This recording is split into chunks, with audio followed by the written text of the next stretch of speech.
రాష్ట్ర ఉప ముఖ్యమంత్రి జనసేన పార్టీ అధ్యక్షుడు పవన్ కళ్యాణ్ పై అనుచిత వ్యాఖ్యలు చేశారంటూ వైఎస్ఆర్సీపీ నాయకురాలు బొజ్జ ఐశ్వర్యను వెంటనే అరెస్ట్ చేయాలని డిమాండ్ చేస్తూ కాకినాడలో జనసేన వీర మహిళలు ఆందోళన చేపట్టారు. రామారావుపేటలోని బొజ్జ ఐశ్వర్య నివాసం వద్ద నిరసనకు దిగిన వారు ఆమెకు వ్యతిరేకంగా నినాదాలు చేశారు. కాకినాడ రామారావుపేటలోని బొజ్జ ఐశ్వర్య నివాసం వద్ద జనసేన పార్టీ ఆధ్వర్యంలో వీర మహిళలు ఆందోళన నిర్వహించారు. పవన్ కళ్యాణ్ పై చేసిన వ్యాఖ్యలను ఖండిస్తూ బొజ్జ ఐశ్వర్యను తక్షణమే అరెస్ట్ చేయాలని డిమాండ్ చేశారు. ఈ సందర్భంగా రాష్ట్ర సివిల్ సప్లైస్ కార్పొరేషన్ డైరెక్టర్ కడలి ఈశ్వర్రావు, కార్పొరేషన్ డైరెక్టర్ చల్లా లక్ష్మి మాట్లాడుతూ ప్రభుత్వ పనితీరుపై విమర్శలు చేయడం వేరు, ప్రతి అంశానికి పవన్ కళ్యాణ్ లక్ష్యంగా చేసుకుని అనుచిత వ్యాఖ్యలు చేయడం సరికాదన్నారు. బొజ్జ ఐశ్వర్య వెంటనే బహిరంగంగా క్షమాపణ చెప్పాలని, లేని పక్షంలో జనసేన వీర మహిళల ఆధ్వర్యంలో ఉద్యమాన్ని మరింత ఉధృతం చేస్తామని హెచ్చరించారు. ఈ కార్యక్రమంలో జాహ్నవి, లీలా, మరియా, హైమావతి, సుజాత, దీప్తి, మాలతి, మల్లాడి ఈశ్వరి, మోనా తదితర వీర మహిళలు పాల్గొన్నారు. నేను ఒక దళిత మహిళని, నువ్వు ఒక దళిత మహిళవి. నీ అర్హత, నీ స్థాయి చూసుకొని నువ్వు మాట్లాడాలి. నీ స్థాయి తగ్గట్టు నువ్వు మాట్లాడకుండా నువ్వు ఇష్టానుసారంగా మా అధినేత పవన్ కళ్యాణ్ గారిని ఇష్టం వచ్చినట్టు వ్యాఖ్యలు చేసి నువ్వు ఇష్టం వచ్చినట్టు తినడానికి నీ స్థాయి ఎంత, నీ అర్హత ఎంత? అసలు నువ్వు ఇష్టం వచ్చినట్టు మాట్లాడుతున్నావు. పేటీఎంకి అమ్మడిపోయి ఇష్టం వచ్చినట్టు మాట్లాడుతున్నావు. ఇక్కడ నువ్వు సమాధానం, ఇక్కడ ఉన్న ప్రతి వేరే మహిళలు కూడా నీ ఇంటి దగ్గర ఈ రోజు ఈ సమయంలో టైం 10:30, 11 అవుతుంది, 11 అవుతుంది. ఈ టైంలో నీ ఇంటి దగ్గర ఉన్నావు. నీకు దమ్ము ధైర్యం ఉంటే సోషల్ మీడియాలో మాట్లాడడం కాదు, నీకు దమ్ము ధైర్యం ఉంటే ఈ రోజు ఇక్కడ నీ ఇంటి దగ్గరకు వచ్చావు. నీ ఇంటి దగ్గరకు వచ్చి ఈ రోజు మాదినకి క్షమాపణ చెప్పి మర్యాదగా నీ పనేదో నువ్వు చూసుకో. అంతేగాని నువ్వు ఇష్టం వచ్చినట్టు పేల్తమంటే బాగోదు. ఇక్కడ వేరే మహిళలు అనేసి, పవన్ కళ్యాణ్ గారిని అనేసి, ఇంకా రకరకాల జనసైనికులు అనేసి నువ్వు హైలైట్ అవ్వాలని చూస్తున్నావు. నీ ఆలోచనలు మాకు తెలుసు, నీ పద్ధతి మాకు తెలుసు. కాబట్టి ఈ రోజు నీ ఇంటికి మేము వచ్చి ఉన్నాము. నువ్వు దయచేసి వచ్చి డిప్యూటీ సీఎం గారికి క్షమాపణ చెప్పి నువ్వు మూసుకొని మర్యాదగా ఇంటికి వెళ్ళిపో, లేదంటే మేము ఇక్కడే ఉంటాం. వేరే మహిళలంటే చేతకాని మహిళలేం కాదు, చేతనైన మహిళలం. నిన్ను ఏం పీకలేమని అన్నావు కదా, మేము పీకే నీ ఇంటికాడి నుంచి వెళ్తాం. రా, నువ్వు తమ్మున్నావు దళితుల్ని వంకెట్టుకుని నువ్వు అంటున్నావు కదా, దళిత మహిళలే ఉన్నారు, అందరూ ఉన్నాం. కుల రాజకీయాలు నువ్వు చెయ్యొద్దమ్మా, కులాలను పులుముకుని నువ్వు రాజకీయం చెయ్యొద్దు.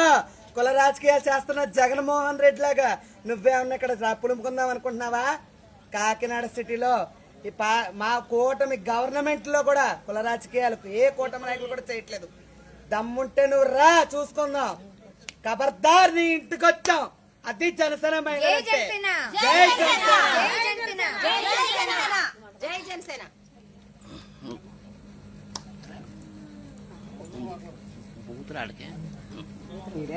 అమ్మ బొజ్జ ఐశ్వర్య, నువ్వు ఇంట్లో ధీమాగా కూర్చొని ఏంటి నీ పిల్లలు బయటకు పంపించేసి, నా పిల్లలు బాధపడిపోతున్నారు, పిల్లలు బయటకు వెళ్ళిపోవాలని నీ మొగుడితోటి కొద్దిగా సింపతి చూపిస్తే మేము అందరం వెళ్ళిపోతామేమో అనుకోని నీ పిల్లల్ని కారెక్కించేసావు.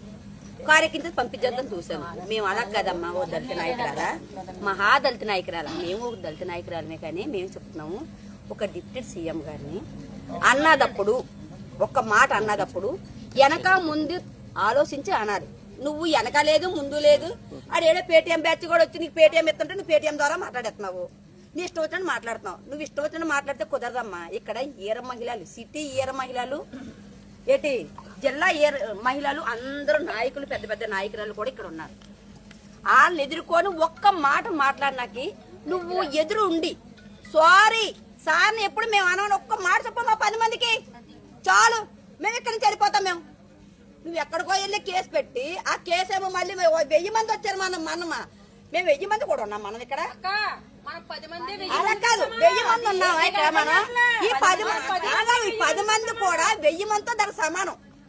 అది లెక్కేసుకుంటుంది. అలాగా లెక్కేసుకుని భయపడి ఇంట్లో ఉండి దోకడు బయటికి రావట్లేదు. అది కారణం. అమ్మ నువ్వు ఎప్పుడు వస్తావు, ఇవాళ వస్తావో, రాత్రికి వస్తావో, పొద్దున్న వస్తావో, ఎల్లుండి వస్తావో, ఇక్కడే కూర్చొని ఉంటాం. మేము నీ ఇష్టం వచ్చినట్టు మాట్లాడుతున్నాం. ఇంక ఇష్టం వచ్చినట్టు మాట్లాడి నీ ఇష్టం వచ్చినట్టు నువ్వు చేసుకుంటే మాత్రం నేను అసలు ఒప్పుకుండేది లేదమ్మా. నువ్వు వచ్చేది ఎక్కడ ఉంటావు, నీ క్షమాపణ చెప్పేదాకా ఇక్కడే ఉంటాం మేము. జై జనసేన, జై భీమ్. ఇంకా భీమ్ ఎవరు మాట్లాడతారా? మీరు మాట్లాడతారా?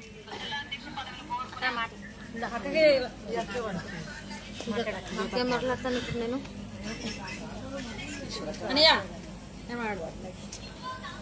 లైక్స్ షేర్స్ కోసమని డిప్యూటీ సీఎం గారి మీద అన్ని ప్రలాపనలు పలకడం చాలా బాధాకరమైన విషయం అండి. మీరు అసలు ఏమనుకుంటున్నారో అర్థం కావట్లేదు. ఎన్ని లైక్స్ ఎన్ని షేర్స్ వస్తే ఏమైనా డబ్బులు వస్తున్నాయా మీకు? మీకు డబ్బులు ఇస్తే మీరు పని చేస్తున్నారేమో. మేము మాత్రం ఒక్క రూపాయి కూడా. బొజ్జ ఐశ్వర్య గారు, మీరు ఇప్పుడు గమనించండి. మీరు మా పవన్ కళ్యాణ్ గారిని ఏకవచనంతో మాట్లాడినా ఏకపికతో అన్నా సరే మా వీర మహిళ మిమ్మల్ని ఇంకా మీరు అని గౌరవిస్తూ మాట్లాడుతుంది. అది మా సంస్కారం, అది మా గౌరవం. అర్థమైందండి మీకు? మీ లైక్స్ చూపించుకుంటే ఎవరి మీద చూపించుకోండి. ఇంకా ప్రపంచంలో చాలా ప్రాబ్లమ్స్ ఉన్నాయి, ఎన్నో ప్రాబ్లమ్స్ ఉన్నాయి. ఎందుకు మా అన్న మీద పడుతున్నారో మాకు అర్థం కావట్లేదు. మీరు సేవ చేస్తున్నారు, మేము ఒప్పుకుంటున్నాం. మా సేవ చేసి వాళ్ళని డిస్కరేజ్ చేయడంలో తప్పు ఎంత తప్పు అంటే ఎంత తప్పు చేస్తున్నారంటే మీరు అంత మంచి మనిషిని తిట్టుకుంటే మీరే పోతారు ఫస్ట్. అర్థమైందండి? ఫ్లెక్స్లో రాజకీయాలు అయ్యి మాకు చేయడానికి రావు. డబ్బులు ఇస్తే రాజకీయాలు చేయట్లేదు. రూపాయి ఇచ్చి మమ్మల్ని పిలిచిన వాళ్ళు కాదు. ఒక్క రూపాయి మాకు ఎవరి దగ్గర నుంచి రాదు. అయినా మేము అభిమానంతో ఇక్కడ ఈ ప్లేస్ లో ఉన్నాం. మేము మీలా డబ్బులు ఇచ్చి మమ్మల్ని ఎవరు పురమాయించి పంపట్లేదు. అర్థమైందండి? జై జనసేన. జై జనసేన. చదువుకుంటే సరిపోదు, సంస్కారం కూడా ఉండాలి. చదువుకుంటే సరిపోదు ఐశ్వర్య గారు, సంస్కారం ఉండాలి. మీ చదువు మీకు నేర్పింది అదేనా? మీ తల్లిదండ్రులు అదే నేర్పారా? 100 మంది మధ్యలో నుంచొని కళ్యాణ్ గారిని తిడితే మీకేం వచ్చేదు? ప్రజలందరూ వచ్చి మీకు కిరీటం పెట్టరు. సోషల్ మీడియాలోనూ నేను నార్మల్ ప్రజల కోసం ఏదో వర్క్ చేస్తాను అంటున్నారు. మీరు సామాన్య ప్రజల కోసం ఏం చేస్తున్నారు? ఏం నేర్పిస్తున్నారు? ఈ బూత్లా సామాన్యులను కాపాడుతున్నాను అంటున్నారు. ఎవరిని కాపాడారు? 2-3 చూపించండి. ఈ బూతులు తిట్టి సామాన్యులు కాపాడటం కాదండి, సంస్కారం నేర్చుకోండి. సరేనా? సంస్కారం లేకుండా మాట్లాడితే సరిపోదు. చదువు లేనోడు కూడా ఈ రోజు చాలా వింగెత్త జ్ఞానంతో మాట్లాడుతున్నాడు. మీరేం మాట్లాడుతున్నారు? అసలు ఏమనుకుంటున్నావమ్మా నువ్వు? ఒక్కసారా 2 సార్లా?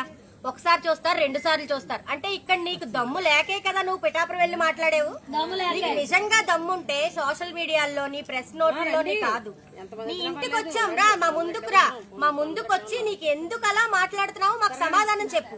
1000 మంది వచ్చేవన్నావు కదా, నిండా పట్టుమని ఎంతమంది ఉన్నావో చూసుకో. మాకే సమాధానం చెప్పలేని దానివి నువ్వు సోషల్ మీడియాలో ఎలా మాట్లాడగలుగుతున్నావు? అసలు ఇది నీకు ఎలా మాట్లాడాలనిపిస్తుందో కూడా అర్థం కాదు. అంటే నోటికి ఎంత వస్తే అంత మాట్లాడుతావా? డిప్యూటీ సీఎం అనే మాటలా అవన్నీ తక్షణమే కూటమిలో ఎవరైతే గురించి మాట్లాడేవో వాళ్ళందరికీ క్షమాపణ చెప్పి నీ నోరు అదుపులో పెట్టుకో. కూటమి ప్రభుత్వంలో కిట్టనోళ్ళు ఉండరు. ఆ మనిషి నోటికి ఎంత వస్తే అంత మాట్లాడుతుంది.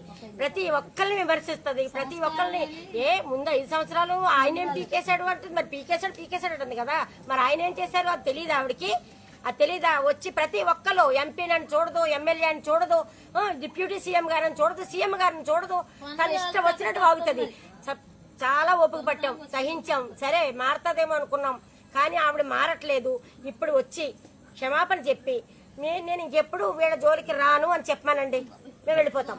లేకపోతే ఆవిడ వచ్చే వరకు ఇక్కడే కూర్చుంటాం. మేమందరం ఇక్కడే కూర్చుంటాం. ఎప్పుడు వస్తుందో రమ్మానండి. అలా కాదు, అంత భయపడిపోయి మేము వచ్చే ముందు వరకు ఆవిడ ఇక్కడ ఉంది. మాకు భయపడి ఆవిడ బయటకు వెళ్లి లైవ్లు పెడుతుంది. అంటే ఎందుకు అవన్నీ? అంటే ఆవిడ మాట్లాడిన మాటలన్నీ తప్పుడు మాటలే కదా. అలాంటి మాటలు మాట్లాడిన గురించే కదా మాకు భయపడుతుంది. సాధారణ మహిళగా మేము వచ్చాం, మాకు ఆవిడ భయపడి దాక్కుంది. మా ఎదురుగా వచ్చి సమాధానం చెప్పే దమ్ము ధైర్యం ఆవిడకి లేదు. భయపడింది.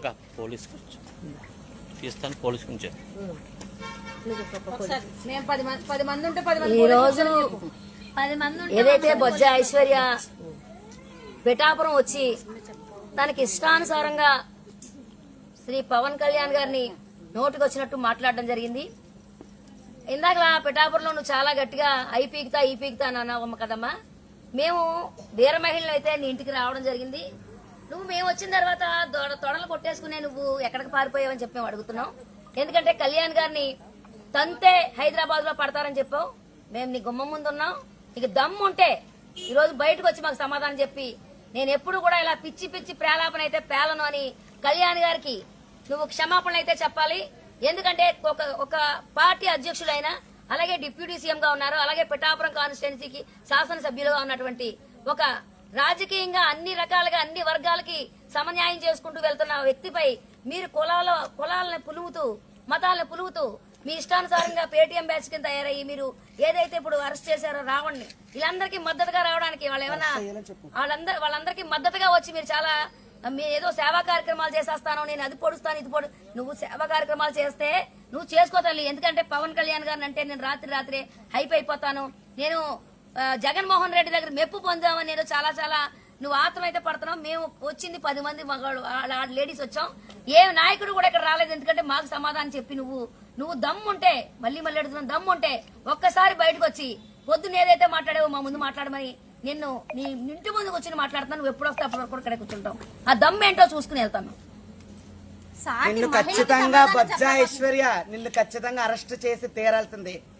నువ్వు చాలా వల్గర్ గా ఒక డిప్యూటీ సీఎం పవన్ కళ్యాణ్ గారిని, జనసేన పార్టీ అధినాయకుడిని, మా ఆరాధ్య దైవాన్ని నువ్వు నోరు ఇష్టం వచ్చినట్టు మాట్లాడినందుకు ఖచ్చితంగా పోలీసులు యాక్షన్ తీసుకుని నువ్వు అరెస్ట్ అయ్యే వరకు కూడా వేరే మహిళలు ఎక్కడి నుంచి కదే ప్రసక్తి అయితే లేదు. నిన్ను అరెస్ట్ చేసి తీసుకెళ్లే వరకు కూడా మేము నీ ఇంటి ముందే ఉంటాం. నువ్వు ఎప్పుడు వస్తావో రా, నిన్ను ఖచ్చితంగా అరెస్ట్ చేయవలసిందే. ఐశ్వర్యాను ఐశ్వర్యాను ఐశ్వర్యాను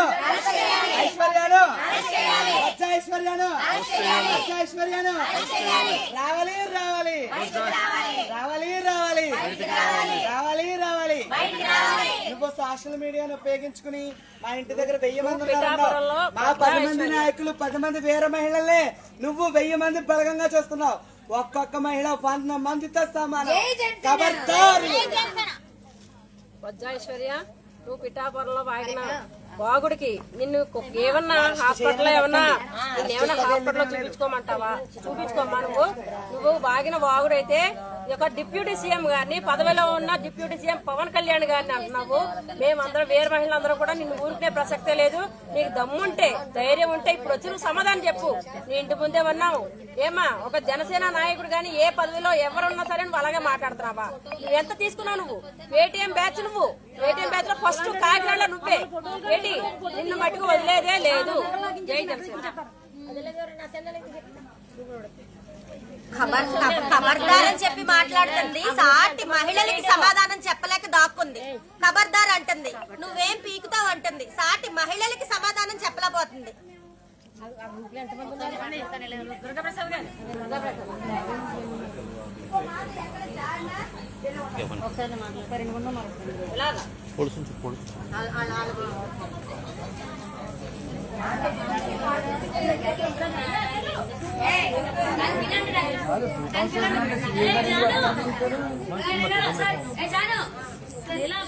సారీ తప్పండి, సారీ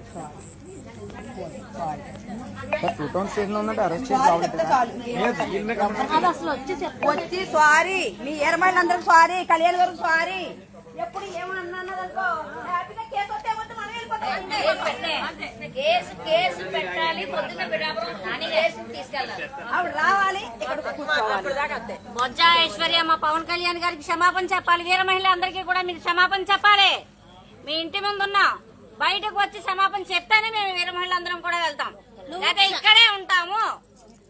నువ్వు క్షమాపణ చెప్పలేదో నువ్వు 1000 మంది అన్న మాటని ఖచ్చితంగా మేమందరం నిజం చేస్తాం. నీ ఇంటి ముందు 1000 మంది మహిళలు వచ్చి కూర్చుంటారు. వేరే మహిళలు ఒక్కొక్క మహిళ ఎక్కడి నుంచి వస్తారో కూడా వచ్చి కూర్చుంటారు 1000 మంది. నువ్వు ఎలా మాట్లాడేవో 1000 మంది అని ఆ 1000 మంది నీ ఇంటి ముందు ఉంటారు. వస్తారు సమాధానం చెప్పింది కానీ. ఎందుకంటే 10 మందికి గడిచిపోయి లోపల కూర్చున్నావు కదా. 1000 మంది వచ్చారని చెప్పేసి లైవ్ ఇస్తున్నావు కదా. నువ్వు 1000 మంది ఎక్కడున్నారో చూసి రేపు పొద్దున కల్లా 1000 మందిని దించుతావు. అప్పుడు సమాధానం చెప్పింది కానీ. ఇప్పుడు నువ్వు 10 మందికి చెప్పలేకపోతున్నావు. జడిచిపోయి తోకముడి చిట్లో కూర్చున్నావు. పొద్దుట ఏం వాగుడు వాగావు. మా డిప్యూటీ సీఎం పవన్ కళ్యాణ్ గారిని ఆయన హోదా చూసేలా మాట్లాడేవా?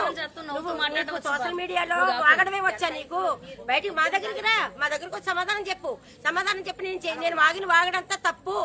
మీకు క్షమాపణ చెప్తున్నాను చెప్పేసి అప్పుడు వెళ్ళు. మేము నిన్నేమి అనడానికి రాలే. నేను బయటికి రప్పించి ఆ మాటలు ఎందుకైతే అన్నావు సమాధానం చెప్పమని చెప్పడానికి వచ్చాం. నువ్వు రాకపోతే ఈ వేళ కాదు, ఎప్పుడు వచ్చే వరకు కూడా ఇక్కడే కూర్చుంటాము. నిన్ను అరెస్ట్ చేసే వరకు కూడా మేము వదలం. నిన్ను అరెస్ట్ చేయించే వరకు కూడా నిన్ను వదలం. మేము క్షమాపణతో వదిలిపోతుందో ఎక్కడ పడతారంటే నీ గుమ్మ ముందు కొడితే ఎక్కడికి వెళ్ళి పడింది.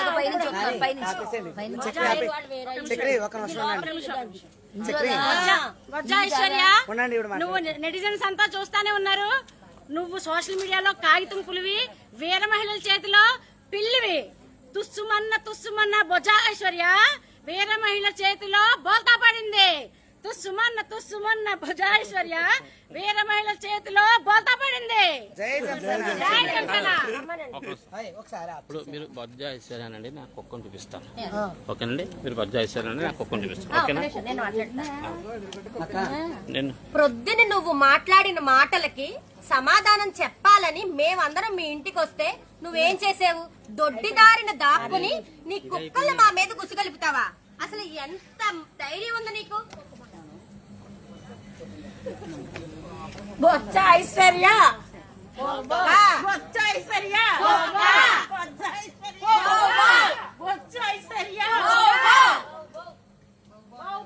వద్దు భవన్ కూడా బొజ్జ ఐశ్వర్య బొచ్చు కుక్కల తోక ముడుచుకుని దొడ్డి దారిన పారిపోయింది. ఈ 10 మంది చూసి 10 మంది 1000 మంది అని కూడా 10 మంది మహిళలని అమ్మా బొజ్జ ఐశ్వర్య, నీకు గోడలు తోకడం కొత్త ఏమి కాదమ్మా తల్లి. చక్కగా మేము వచ్చేటానికి నువ్వు ఇంట్లో ఉన్నావు, మమ్మల్ని చూసి గోడ దూకి బయటకు వెళ్ళావు. 2 టౌన్ పోలీస్ స్టేషన్కి వెళ్ళి నువ్వు చక్కగా ఒక వీడియో సోషల్ మీడియాలో పెట్టావు, మళ్ళీ వచ్చి గోడ దూకావు. గోడలు దూకి రాజకీయాలు ఎన్నాళ్ళమ్మా? ఏంటమ్మా నీ రాజకీయం? నువ్వు ఒక ఆడదానివా? నువ్వు ఒక మహిళవా? నీ బతుకు. అది మహిళని చెప్పుకుంటే ఎక్కడ సరిపోదు. అదేనా పేటిఎం బ్యాచ్ అది పేటిఎం బ్యాచ్ కాబట్టి ఈ రోజు నువ్వు ఇప్పుడు వైసీపీ గోండాలు పంపించావు, మా దగ్గరకు వచ్చారు. పేటిఎం బ్యాచ్ వచ్చారు, నువ్వు భయపడ్డావు. వైసీపీ గోండాలు పంపించావు, వచ్చావు. మేము నిలబడి సమాధానం చెప్పి తరిమి కొట్టాం. పేగులు తెగిపోతాయి, మేము కూడా మాట్లాడగలం, నువ్వే కాదు. నీకు ఎంత ధైర్యం ఉంటే నువ్వు పిఠాపురం వెళ్ళి వాగుతావు? నీకు ఎంత ధైర్యం ఉంటే అంత ధైర్యం ఉంటే నువ్వు రా. ఇప్పుడు రా, నీ ఇంటి ముందు ఉన్నావు, నువ్వు పిఠాపురం వెళ్ళి మాట్లాడదలుచుకుంటే ఇక్కడికి వచ్చి మాట్లాడు, బయటకు వచ్చి మాట్లాడు. నీ ఇంటికి వచ్చావు, ఇక్కడ వాగు, ఇక్కడ వాగు, ఇక్కడికి రా. బొజ్జ ఐశ్వర్య గారు, ఎన్ని మాటలో మీరు ఒకటి మాత్రం కరెక్ట్ గా చెప్పారు. ఏంటో చెప్పమంటారా? 1000 మంది వీర మహిళలు వచ్చారని చెప్పారు కదా. 10 మంది వీర మహిళలు 1000 మంది వీర మహిళలతో సమానం అని మీరే ఒప్పుకున్నారు, అంతే కదా? నువ్వు ఏదైనా ధైర్యంగా మాట్లాడగలిగే దానివి ఎందుకు దాక్కోవడం? దాన్ని ఇంటి ముందుకు వచ్చావు, మా ఎదురుగా వచ్చి మాట్లాడే దమ్ము నీకు లేదు, వెనకాల దాక్కున్నావు.